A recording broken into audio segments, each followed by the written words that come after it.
Ti dduw a folwn, ti a gydnabyddwn yn arglwydd, yr holl ddeiar a ddawl di, y tad tragwyddol. Amen. Wel, gai estyn croeso twym galon i bob un ohonoch chi'n hoedfa ni y bore yma yng Nghapel y Crwys, a mae'n braf cael bod yn eich plith. Oeddwn ni'n edrych ar y llyfr bach, mae yna dipyn o ddŵr di mynd am bont ers o'n efo chi tro dwytha, 2019, ac yna wrth gwrs fe ddaeth cyfnod y Covid. Ond diolch am yn bod ni wedi medru ailafal yn yr addoliad, y gymdeithasach yn y blaen, yn raddol ac gyda gofal. Mae'n braf cael bod yn eich plith, cael bod yng nghanol wyneba cyfarwydd, cael bod yng nghanol ffrindiau. A deud y gwir wrth cael sgwrs efo William a Susan Owen, fy nghyfeillion yn y cefna, ni'n teimlo fel mod i nôl yn Parch am chydig bach, deud y gwir. Ac fe ganwn wrth barhau i addoli yn Llawen, Rhif Remyn 12, y 12fed, ymgrymwn oll ynghyd i lawr, ger bron gorsheddfain cnef yn awr. A pharchus ofn a ddolwn Duw, mae'n weddus iawn awr weddi yw. Dysbryd arglwydd dod i lawr yn ysbryd gras a gweddi nawr, i'n gwneud yn wir a ddolwyr Duw, mawl fo'i ti, awr weddi yw. 12, diolch yn fawr.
Llenaf yn awr o air ein Duw.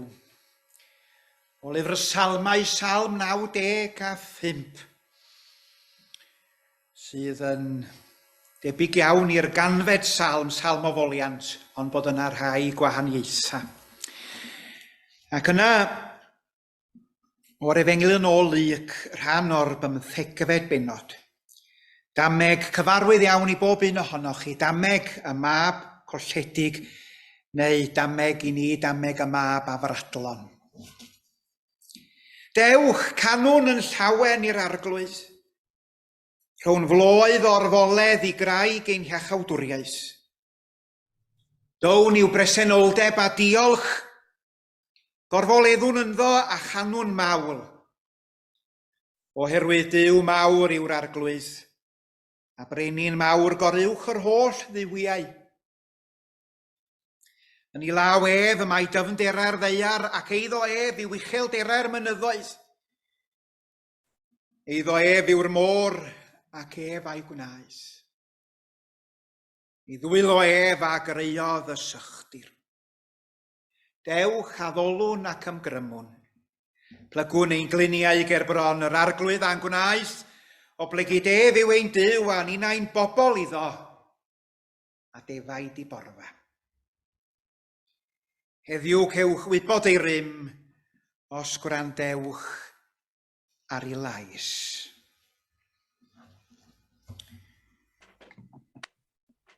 Ac meddai yr oed un a chanddo ddau fab. Dwedodd yr ieuengaf ohonynt wrth ei dad, fy nhad. Dy roi mi gyfran o'th y stad sydd i ddod i mi.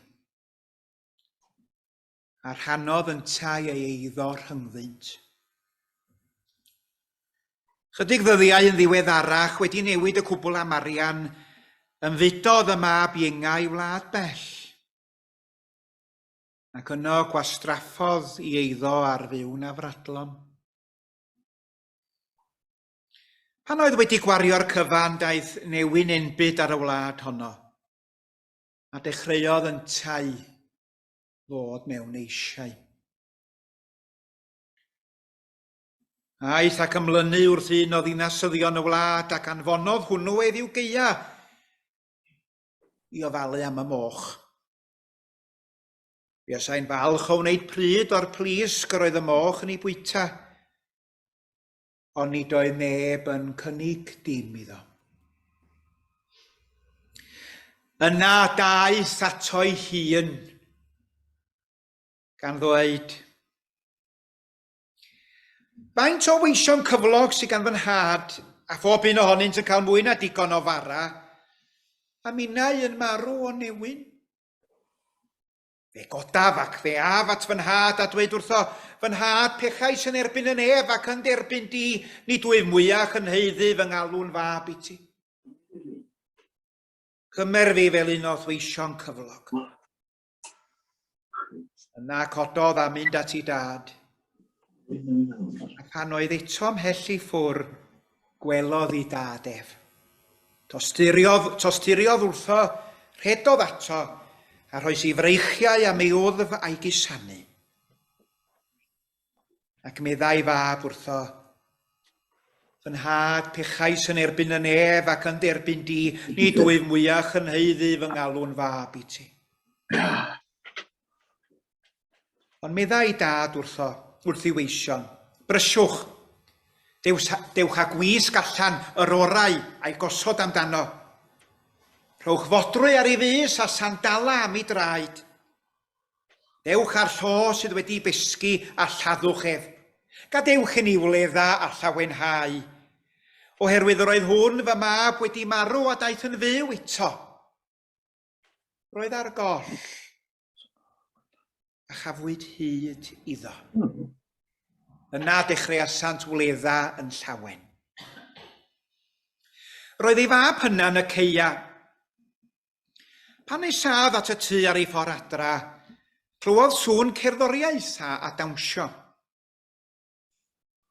Galwodd un o'r gweision ato a gofyn, beth oedd ystyr hyn? Dy frawd sydd wedi dychwelyd, meddai ef wrtho. A cam iddo gael yn ôl yn holliach, A mae dy dad wedi lladd y llo oedd wedi besgu. Digiodd ef a gwrthod mynd i fewn. Daeth ei dad allan a'i gymell yn daer i'r tŷ, ond atebodd ef, yr holl flynyddoedd hyn bym yn was bach i ti. Heb anifuddhau erioed i thorchymyn.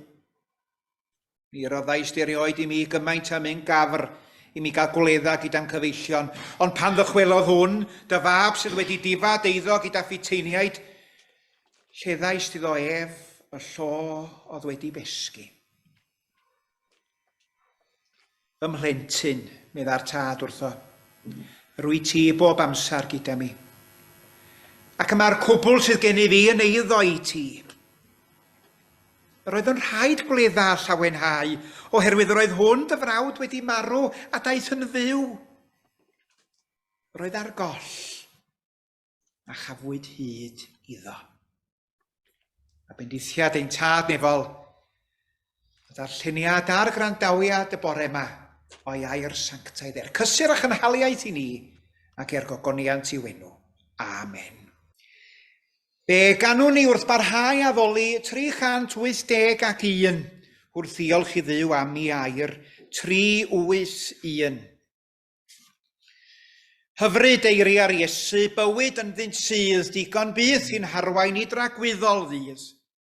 Maent o hyd yn newydd, maent yn llawn o'r nef, sicrach na'r mynyddoedd yw ei eiriau ef. Wrth i'm wrando'r Iesu haws adnabod Duw, ac wrth gredu ynddo, mae'n felysach byw.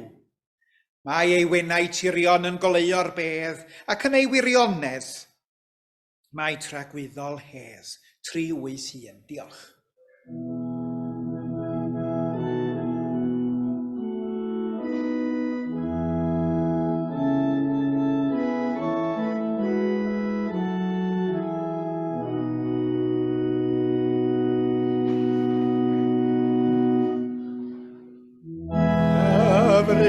Eiriau'r Iesu bywyd hanes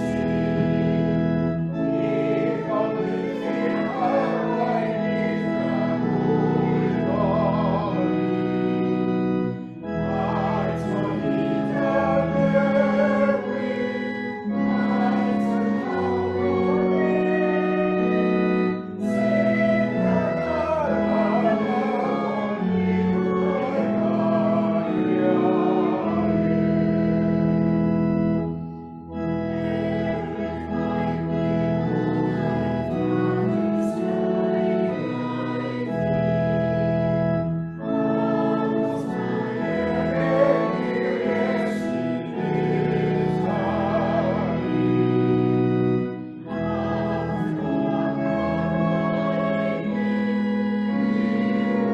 yn llawn o'r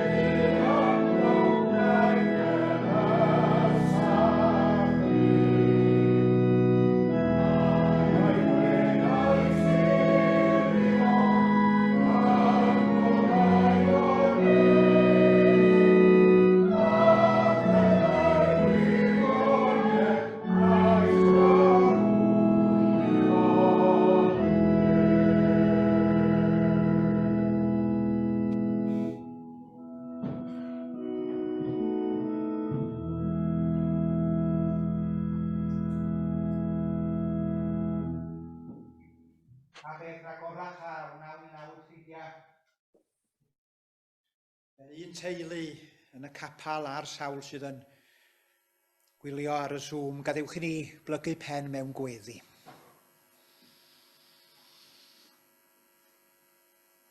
Yno targlwydd gorfoleddwn, yn dy gariad llawen hawn. Cariad erys fydd heb allu, ath ffynhonnau fydd yn llawn. Nawr y gwn denw am gyfla i ymdawelu o ddiw a thad ein harglwydd Iesu.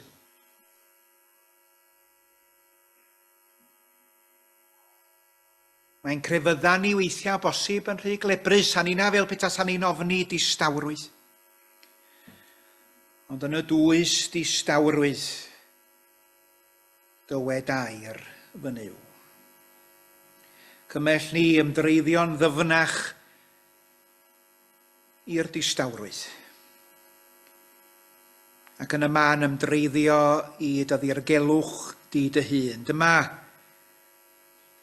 da ni'n dymuno o arglwydd, cael teimlo'n agos ata ti.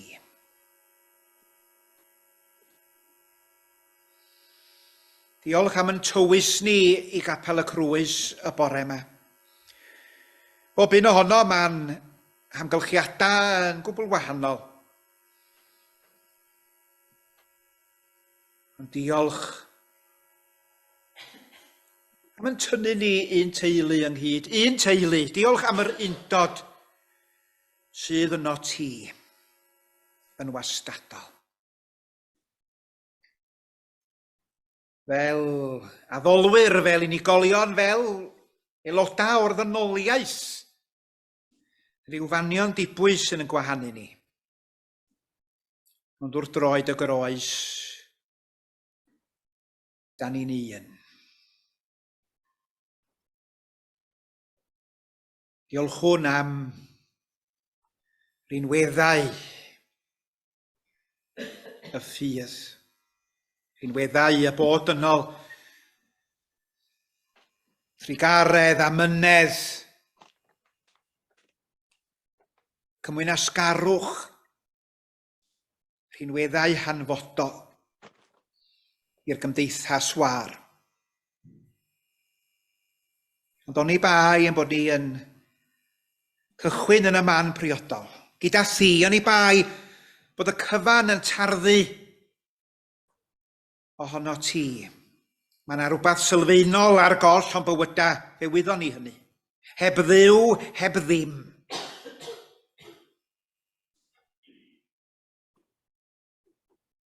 Cyfan yn tarddu ohono ti. Cofiwn hynny. Diolchwn am y Crist felly. A mi weinidogaeth byr tra bu ar y ddeiar yma. Iesu'n gweld y gorau am hawb. A hynny yn chwildroadol iawn yn ei gyfnod. Crist y cymodwr. Cofiwn hynny. Pan mae yna gymaint o fan bethau yn ein gwahanu. Cofiwn hefyd fod yna barhad i'r hen hanes.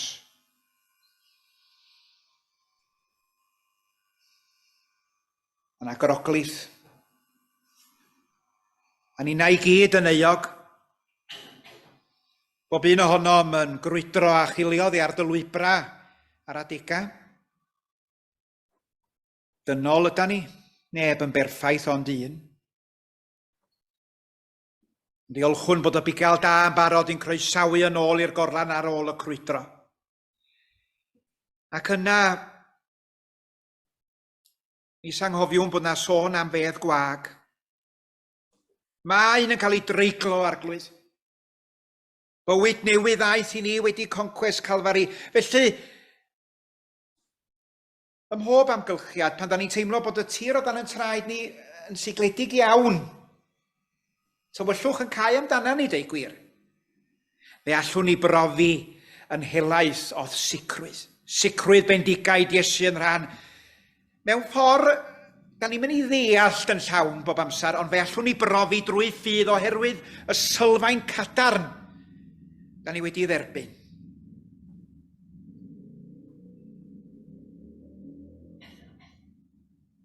A diolch wrth glywed sôn y bore yma am yr ysgol Sul, bod yna blant o hyd yn derbyn o sylfaeni cadarn y ffydd. A phar i ni barhau i geisio cyflwyno Neges cyfoes yr efengil i'n blant a'n ieuenctid mewn iaith a chyfrwng sydd yn golygu rhywbeth iddyn nhw heddiw. Diolch am bobl sydd yn rhoi cyfle eiraidd i ni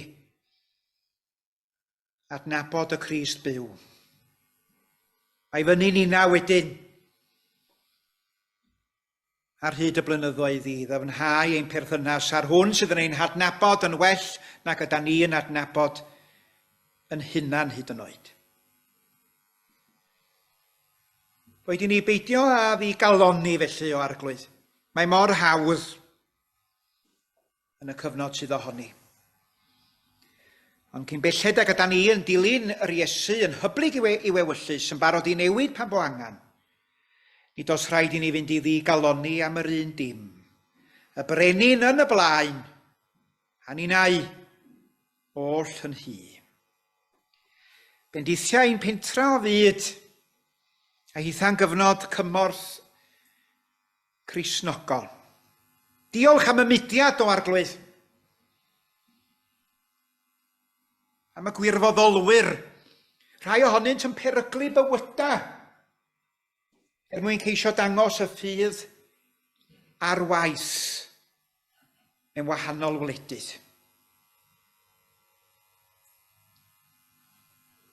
Pobl yn ceisio sicrhau bod yr rhai sy'n dioddau yn cael yr adnoddau i gynnal eu hunan. Dyma'r cyfan maent yn gofyn amdano fo. Yr adnoddau i gynnal eu hunain. Da ni'n ei chyfri hi yn fraint felly i gefnogi mudiad cymorth Cristnogol a phob mudiad a phob unigolyn sydd yn benderfynol o ddangos be maen nhw'n dda ar yr hen ddeiar yma. Rhoi mi nerth i wneud fy rhan. Mae'n byd ni yn ranedig, da ni'n edrych yn ôl dros ysgwydd o gorffennol a dydy'r ddynoliaeth rwsyd da ni'n teimlo ddim wedi dysgu fawr o wersi wrth feddwl am gymaint o sôn heddiw am drais a throsedd. Gweddiwn dros trigolion yr Ucrain, y Sudan, a phob man lle mae yna gymaint yn dioddau.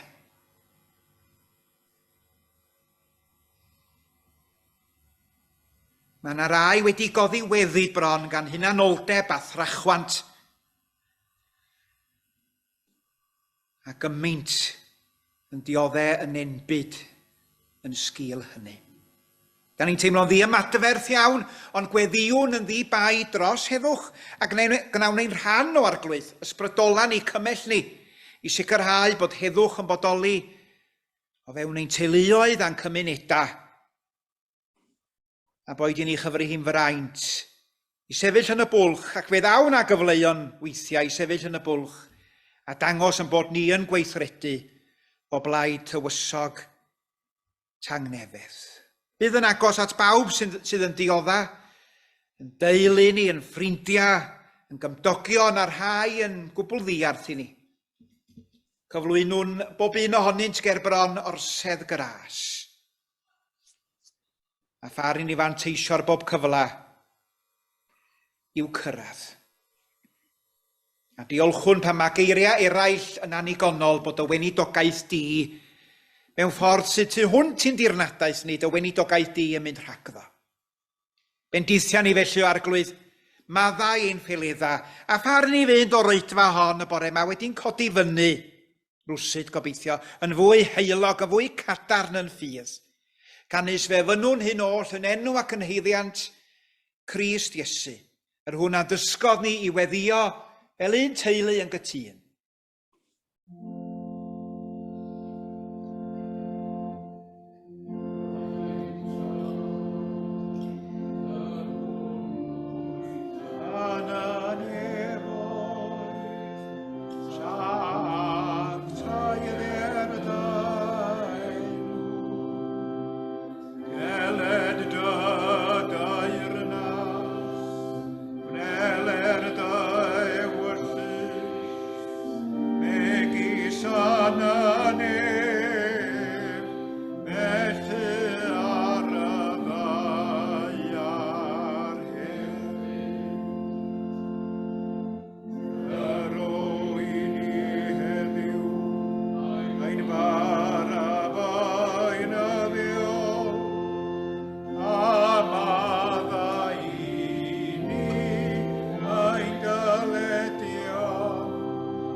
684, mae'n ddrwg gen i, 685 wrth i ni barhau i addoli, ffrindiau.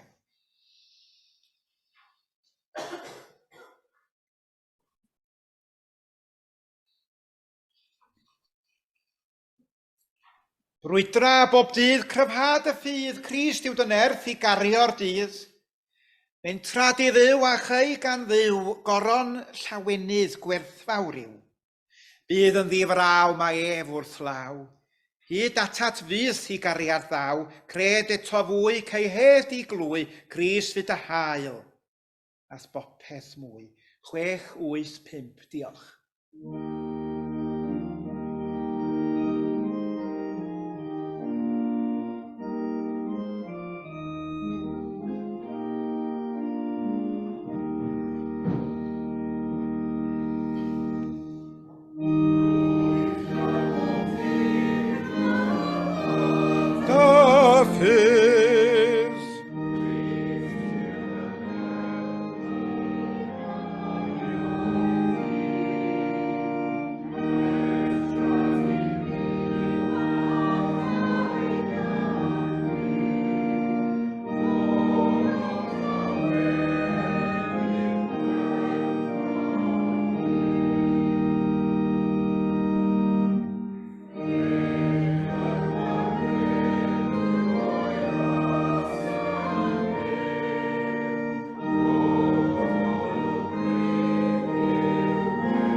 Sylwadau y bore yma.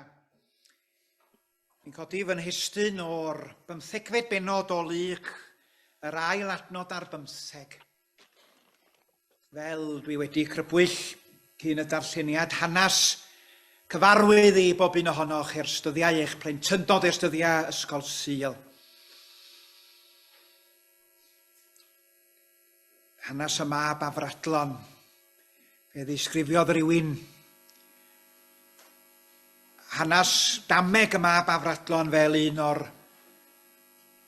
straeon byra enwoca yn y byd, os nad yr enwoca. Yna daeth ato'i hun, sôn am y mab ieinga yng nghanol y wlad bell yn dod at ei coel, yna daeth ato'i hun. Dwi'n argoeddiedig fod pob plentyn ifanc yn enwedig o ryw ddyflwydd ymlaen i ryw dair.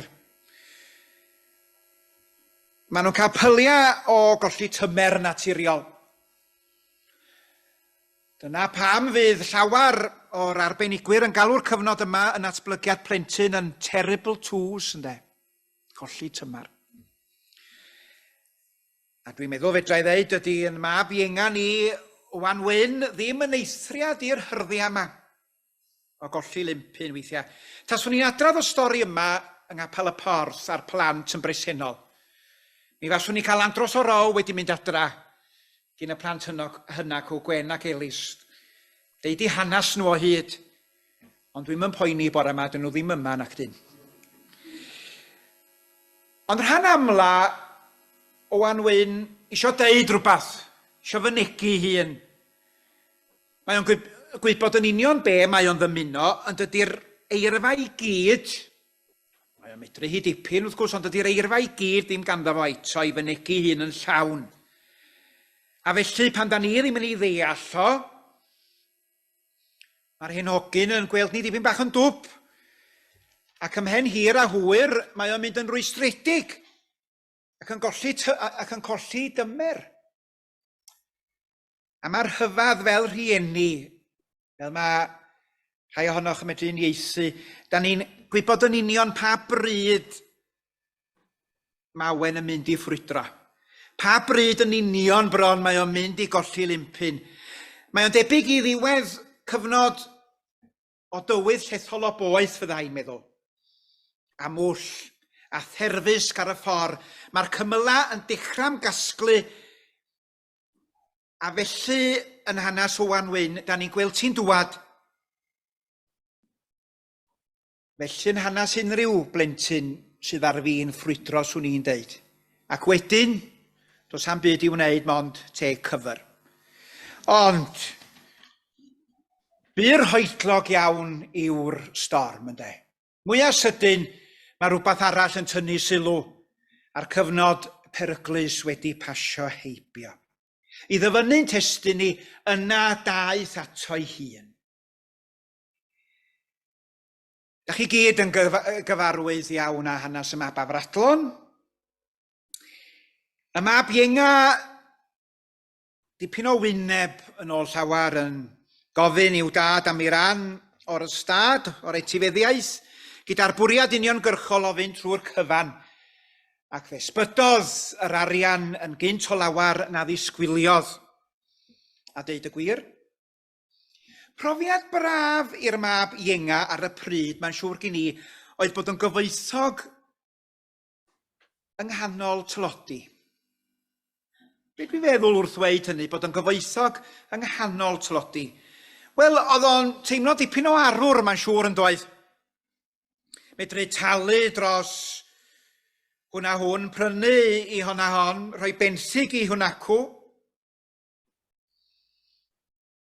Ond dipyn o arwr, dipyn o foi, o dipyn i beth fe ddiflannodd yr arian, sbydodd y cwbl. Ac mewn cyfyn gyngor, pan oedd o'n y gwaelod isa, trodd y mab at y ffrindiau difyr iawn yma. Oedd mor falch ohono fo, pan oedd ganddo fo faint fynyr o bres yn ei boced, trodd at hain a gofynodd i un i helpu un arall i dalu'r benthyciad yn ôl, os gwelwch o dda. A dyma chi un o'r ymatebion mwyaf thrist dwi'n teimlo yn y Beibl o bosib. A'r ymateb yma'n drist. Ac ni roddodd neb iddo. Ni roddodd neb iddo. Na chi beth yw trist. Pawb wedi signo'r cradur yn sych. Sio gwybod dim amdano fo wedyn. Dim yw dim. Ond wedyn mae'r Iesu yn talu ni, talu'r ddynoliaeth, y ganmoliaeth ucha gewch chi. Pan ddywedodd am y mab, yna daeth ato'i hun. Anobaith does. A'r geiriau uchod mewn ffordd cynnil di-wastraff yn dweud y cwbl am yr hwn da ni yn geisio ei ddilyn. Dyw yr ail gyfla yw'n dyw ni. I bawb, dengis y geiriau daeth ato'i hun. Tra'r oes y mab a'r grwydr, doedd o ddim yr hyn oedd o'i fod, doedd o ddim wedi cyrraedd ei botensial. Doedd o ddim yr hyn oedd o'i fod. Fel dwedodd un ysgolhaig ar Efengi Lyc, Jesus believed so long as he was away from God, so long as a person was away from God, he was not truly himself. He was only truly himself when he was on the way home. Ar y ffordd adra, daeth ato'i hun. Mae'r ychydig eiriau yma yn dangos yn eglur iawn tra bo'r ddynoliaeth. Mae yna obaith.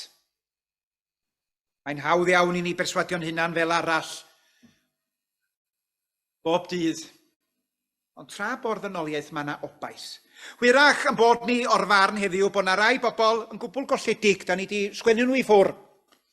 Sam gobaith iddyn nhw yn barn ni. Ond diolchwn ffrindiau bod yr Iesu yn gweld yn ehangach o lawar nag allwn ni ddychmygu.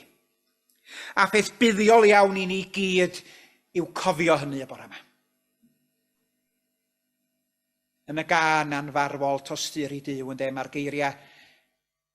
Nid oes lle i fethiant deiar dderbyn barn o'r deg i llun. Trigaredd Duw yn ehangach nag allan ni ddechrau dychmygu. Daeth ato'i hun. Camgymeriad dybryd ar yn rhan yn fynych iawn yw meddwl am Dduw mewn terma dynol. Da ni'n ei gyfyngu o, da ni'n ei dynnu o'i lawr. Fel y gwyr llawer ohonoch, treuliodd yr athro Ifor Williams i yrfa ar drywydd yr ieithoedd Celtaidd, gan ddadansoddi ac egluro'r geiriau Gymraeg a dawn cwbl unigryw mynd i berfedd ystyr y geiriau yma'n den, feistrolgar iawn. Ac adroddau y seraf pregethwr a'r cyfathrebwr, y diweddar barchedig Robin Williams, yr ogw, a hanes hyfryd iawn am yr athro Ifor Williams. Tua diwedd ei oes, a fynta ddim yn mwynhau iechyd, mae o'n dweud wrth ffrind iddo, i fod o'n gweld ei hun yn mesu a chofio ambell i air, hynny'n rhwystredig, a bod geiriau yn mynd yn angof weithiau wrth iddo sgwrsio mewn sgwrs, beth i cofio geiriau. A dyma oedd ei ymateb hi yn syth, y ffrind yn syth. Wel, yr hen betha sâl, meddai, am y geiriau yma. Yr hen betha sâl, a chitha di bod mor ffeind wrthyn nhw. A chitha di bod mor ffeind wrthyn nhw. Dwi'n sicr beth a'r mab a fradlon yn medru deall peth felly'n iawn, medru unieithu a hynny'n iawn. Pobl oedd yn ymddangos fel i gefnogwyr mwyaf brwd yn troi cefn arna fo fel cwpan troi mewn dŵr, mewn amrantiad, y reiliad nad oedd o ddefnydd iddynt. Ond un rheswm pam da ni yma yn y Crwys y bore yma. Rheswm pam yna filiynau ar filiynau o bobl ar draws y ddeiar yn arddel y ffydd, yn gweithredu. Oherwydd bod ei ehangder yr efengil mae da ni'n ei arddel, yn fwy nag allwn ni byth i ddychmygu. Mae o'n gweld y gorau ym mhawb. A mae hynny'n bilsen anodd iawn i ni lyncu weithiau. Mae'n anodd i ni ddygymod â hynny. Ond os rhaid i ni mynd i rafal a dadansoddi pob un elfen o'r ffydd, os rhaid i ni ddeall pob un elfen o'r ffydd, yn y gair ffydd, mae'n anorfod bod ti'n ofynol derbyn ambell i beth. Da ni'n anghofio hyn, dwi'n teimlo. Derbyn. A'r ffaith bod trigaredd Duw tu hwnt i Grepwll bob un ohonom. A mi fydd o, tu hwnt i'n Crepwll ni, yn un o'r wirioneddau hyn, i'w dderbyn. Daeth ato'i hun. Dwi'n cofio hen ewyrth i mi yn Imbych, brawd i'n haid, Uncle John. Siop dilladdynion gyda fo, y Paragon ar dop dred Imbych. Yn gymeriad,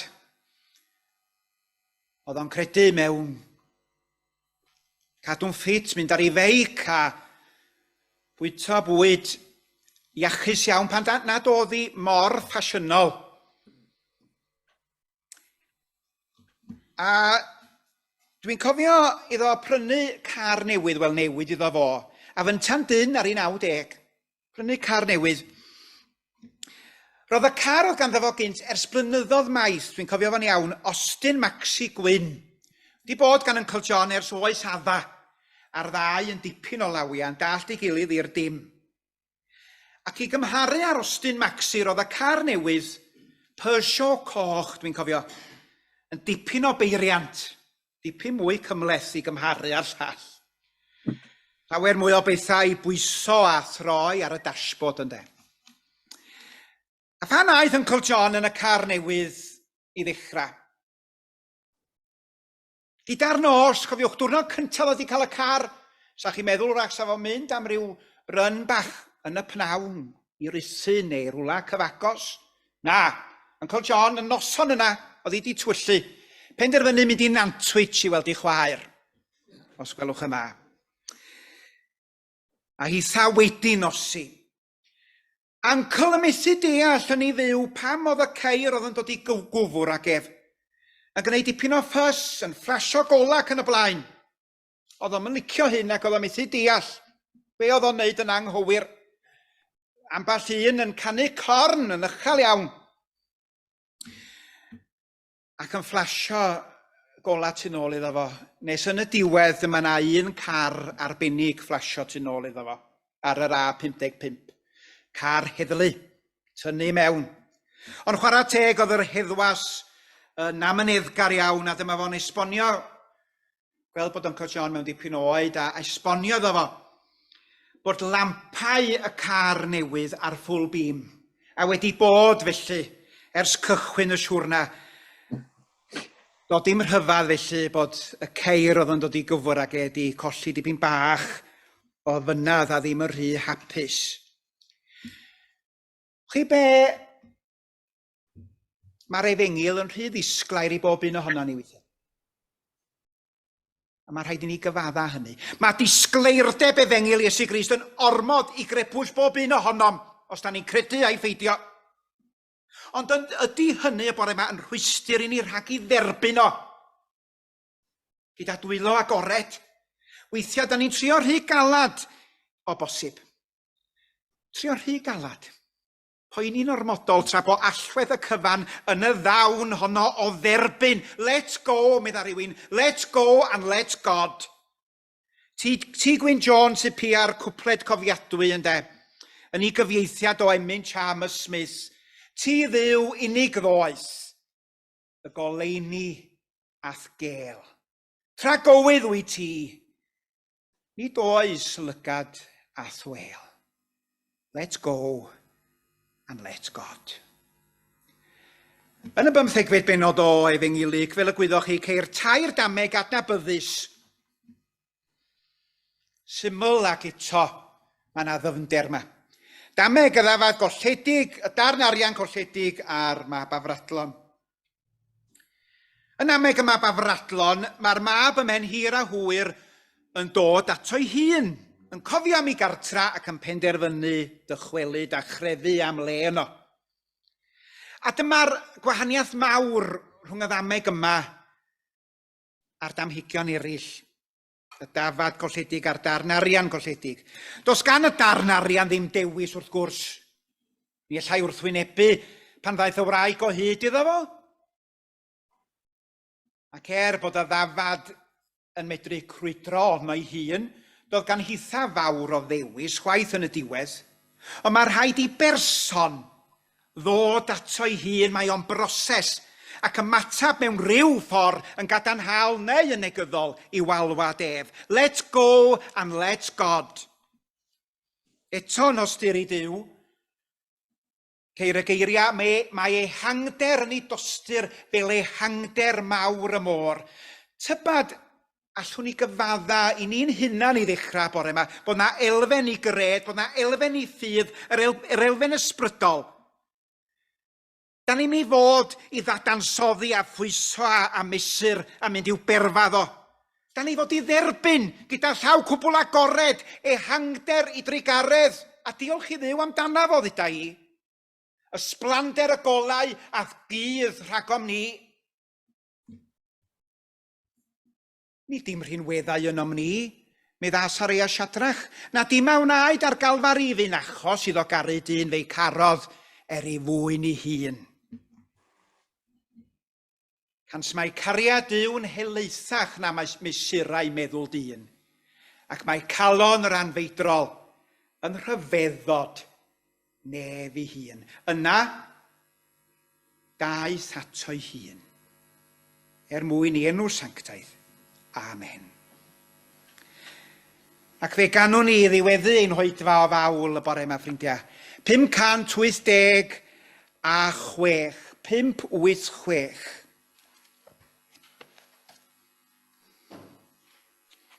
Dyw y cariad na diwn oeri, tad y gras na diwn lleihau. Trigar ha, gwrando'n gweddi, tyred ato mi'n bywhau. Gwys dyweision a tharanau, llos gath dan holl ddrygain hoes. Rhoi ni na fel ein tada, brofi grymusterar groes.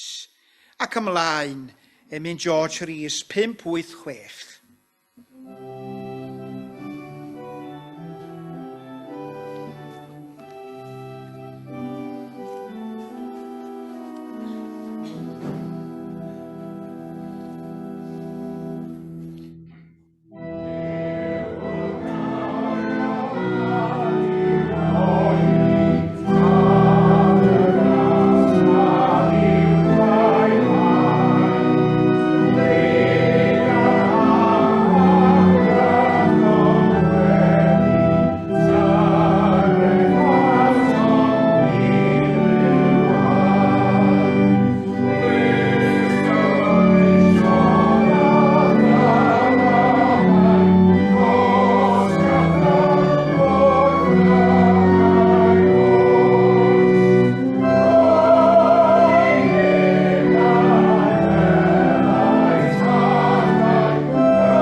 pob deall, warchod ein calonau a'n meddyliau yng Nghrist Iesu.